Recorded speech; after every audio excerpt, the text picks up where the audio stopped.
Hello and welcome to this Against the Storm tutorial on trading. As I mentioned in the introductory tutorial, this series will be covering all aspects of the gameplay, all of the various features and mechanics of the game. However, with the game still being in early access, some of these aspects may be altered slightly or greatly throughout the development period. When that happens, I plan to provide some kind of update, either with an updated tutorial video or at a minimum as a pinned comment. With that said, let's get started. There are two aspects to trading, but both require the same thing to unlock. That is the trading post here, the trading post. Once you have built that somewhere in your settlement, you will unlock both kinds of trading. The first one being the traders themselves. When a trader arrives at your trading post, you'll see this symbol here. It'll tell you over here also who has arrived. Written out, and you can obviously tell once you learn who the portraits are. Sehilda is the human. So we can click on Sehilda. Sehilda sells a lot of food. Sehilda sells a few other resources. The resources do vary a little bit from visit to visit, but they all sell, each one sells a certain set of things. There are 6 or 8 traders total in the game. A lot of them do sell food, not all of them, but a lot of them do. And some of them sell some very interesting things too. And one of them sells some very unique things, and I'll leave that for you to see. But you can sell anything you like, buy anything you like from Sehilda, sell anything you like to Sehilda, as long as the trade offer, your offer, is better than the trader's. Now, the trader will charge you a markup on anything they sell you. So, for example, if you wanted to, sell this resin on the tooltip here, you can see how much each unit of resin is worth and how much the whole stack is worth. Let's say I wanted to sell the entire stack of 13 resin. At 0.14 amber a piece, that's worth 1.82 amber, and you can see that down here as a total for your offer. Now, what do you want from the trader? Well, you could say, I want some items, or you could say, hey, I just want a couple of pieces of amber. Well, wait a minute. Amber costs 1.25 from the trader. That's because the trader charges a 25% markup on amber. Now, the markups are different depending on the item. We can see if we can compare some other items here. Bricks, for example, 31 for a brick to sell. To buy a brick, though, it's 0.52. So that's like, what is that, about 60-70% markup? So you want to be careful what you buy from the trader, because unless you really need something, it's better to make it yourself, to say, buy the stone and make the bricks, perhaps, rather than to, well, maybe it is, maybe it isn't. But you could even do the math. Let's, if we went to a recipe we have for bricks, which just here in this, let's say, 6 stone makes 2 bricks. Well, is 6 stone, it would be 1.5. 2 bricks would be 1.04. So actually it's better to buy the 2 bricks than the 6 stone from Sehilda. So you have to kind of look at that yourself a little bit. So once you have said, okay, I want 2 amber from Sehilda, maybe there's something I want to buy, or something I need to have 6 amber for. What do I need to do to make this even? Well, wood is a good choice. Wood's a nice and cheap item, something you have a lot of, especially in this biome. And you can easily just increase it enough to make your offer slightly higher than the trader's. Once you have that, the trade button lights up green and you're good to go. Now, you could offer a lot more, and they're going to take the trade, but that would be foolish to do so. You're better off taking some more amber for that deal, like that or something. If you're going to do that, if you want to get rid of all of your wood, for example, and get a bunch of amber. So there's that.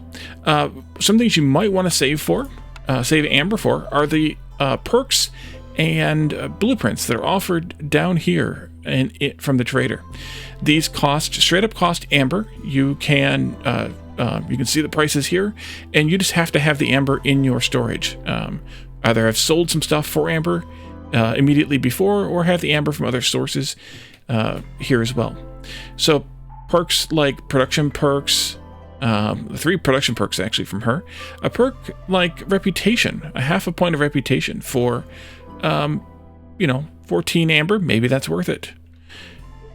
The herbalist camp, a lot of times you can find blueprints, especially camp blueprints, but sometimes sometimes other blueprints as well. You can find those here as well, and they just cost straight up amber, so whichever you would like, you can buy. Now, the color coding here on the frame matches the color coding we've seen elsewhere in the game, and in many other games too. A white frame means that something is more common, a common value, that is in this case. A green frame means that something is uncommon value, so it's a little more rare. Blue is rare, purple is legendary, and then there are the occasional orange, which is like an epic type of level type of thing. Similar to the, epic is purple, legendary would be orange. Similar to what you see in many other games, I think maybe established by the Diablo series, I think is what came up where they established that color coding first, perhaps, but many other games use it. So you can kind of use those colors of those frames as a hint there. And those frames work elsewhere too, in things like the cornerstone screen, and all of your perks, in fact, have a frame. This one here that I have has the orange frame, for example. Actually, this is the biome perk, so it doesn't count. But this Calming in the Forest perk here has an orange frame too. So that's one trader, or one way of trading. That's with the trader. They arrive approximately every 10 minutes by default. Once they've left, then there's a 10-minute countdown, I think. The next way to trade is unlocked through an upgrade in the upgrades tree. It's not very deep. It's 1 or 2 in for one of the buildings. That's trade routes. Again, you have to have the trading posts put down in order to use these, but this gives you access to nearby settlements. I don't know exactly what the range is on these, but nearby settlements, including the Smoldering City, the towns you've established, or towns that your competitive factions have established, if you have competitive factions, as long as they're within a certain range. So each of these towns, by default, will offer 2 trade routes. You can expand it to a 3rd by paying 5 amber. You can also add to these through different perks and things that you can get through the cornerstones. Each town will offer a specific item, or will ask for a specific item, plus it will cost you a certain amount of packs of provisions to get there, and they will give you amber for those items. So the good thing is, since they've added the price or the cost here to the tooltips, you can actually just do the math really quickly. Packs of crops, 118. Packs of provisions, 0.4. 118 plus 0.4 is 1.58. That's cheaper than 2. This is worth it. Simple as that. Grain 1.0 for all 5 of them, plus 0.8. That one's worth it as well.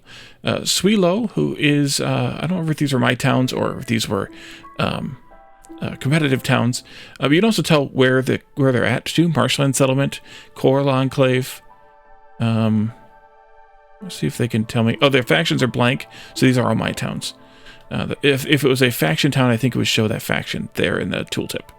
Suilo offers wants 6 barrels, 1.2, excuse me, plus 0.4. That's really, really worth it. If you have 6 barrels and you don't need them for something, like if you got the perk that gives you barrels for making planks, or you picked up a bunch in a cache or something, that's really good as well.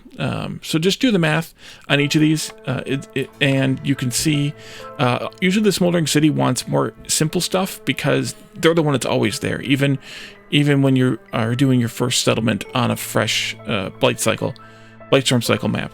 The Smoldering City is always there. So the other thing here to see is what your warehouse contents, and then the current active trade routes. You can have up to 3 active at any time, and that might be expandable via a perk as well. And then finally, you can set it to auto collect, which I always do.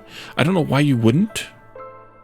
I guess maybe if you're trying to time something or something like that, you wouldn't, but I always turn that on, and then the trade route auto collects, and I get the amber when it's done. Or maybe you don't want the amber to be delivered right away, like you have the Glade event, where I've had a couple times in my Let's Play series where where you get a penalty for having amber in your inventory. Maybe you want to set a bunch of these up, for 3 of them up, get them done, don't auto-collect, finish that event, and then collect them all. So either way, check or not check, but if you don't check this, make sure you're aware of what's going on, so you come in and collect these, otherwise you won't get your amber. So that's it for trade routes as well. Just keep an eye on that, and of course these get more lucrative the further you go into your Blightstorm cycle. That's because of the the more settlements that are available nearby. With just having the smoldering city there at the first settlement in each cycle isn't as lucrative, but once we get deeper in there and we have a bunch of these different factions, then they come back often. Also, pop back in and check every so often, because the orders will cycle through. Even if you've run one for a town, you can come back and there'll be 2 listed here after a short amount of time. So make sure you keep coming back and checking, both for new offers and to make sure that the prices are good. And also, just like everywhere else, you can toggle between these windows in addition to the orders, consumption, and recipes windows here with the tabs, so you don't have to escape out and click something else. That's it for this tutorial on trading. I hope this was useful to you. I hope you get some good trades and make a large amount of amber. If you have any questions or comments for me, stop by the comment section below or come to my Discord. The link is in the description below. Or if you would like to check out my Let's Play series, take a look at that. We do a lot of the same stuff there, only in a more hands-on, as the game goes kind of session, instead of specifically focused tutorials like they are in this series. So thank you all for joining me, and I will see you all next time. Bye for now.